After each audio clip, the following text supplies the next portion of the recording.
Annually, $400 billion is wasted on climate control systems losing efficiency. It affects your business, and in this video, we're going to discuss the problem and how Powertron Global helps you solve it.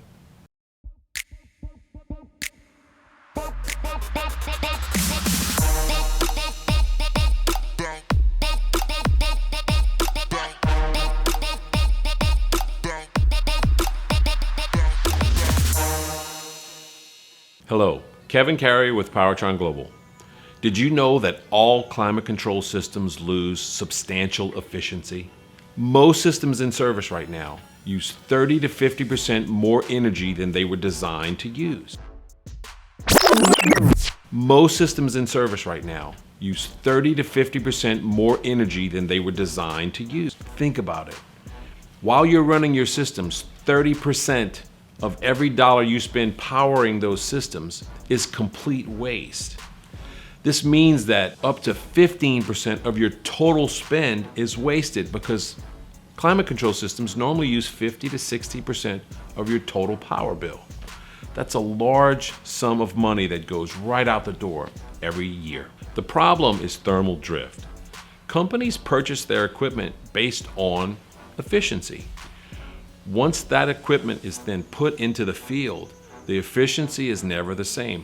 You buy that equipment at a higher efficiency, you paid a higher price for it, so you expect to receive that energy efficiency for the life of the system. That does not happen.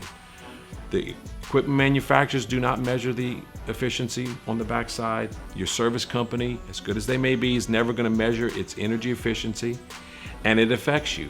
So let me tell you about Powertron's journey to discovering all the issues that affect thermal drift.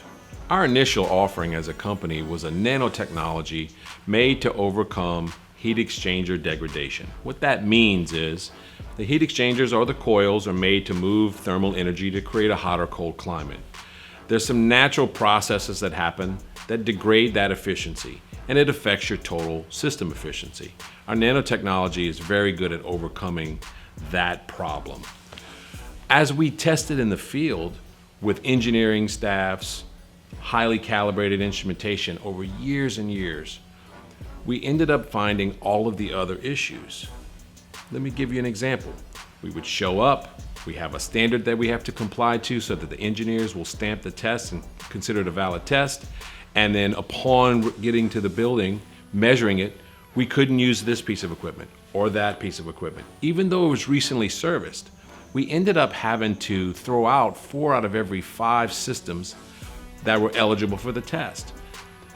We had to find all of the issues that caused the non-compliance with the standard.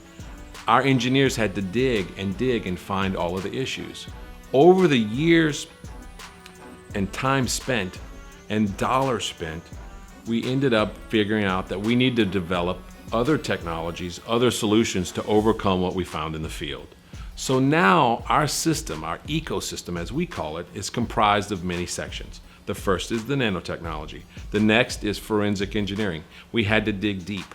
And in order to dig deep, we needed more data. When we went to go and look for the hardware and software to get the data that we needed to find these problems, it didn't exist. So we developed a hardware solution and we developed a software solution. So now our ecosystem uses nanotechnology, forensic engineering, hardware and software to identify these problems. Our goal as a company is to identify the problems, quantify them for you, and then offer solutions to reverse the efficiency and put that wasted spend back into your bottom line. That's what we do for our customers. That's what Powertron Global is all about.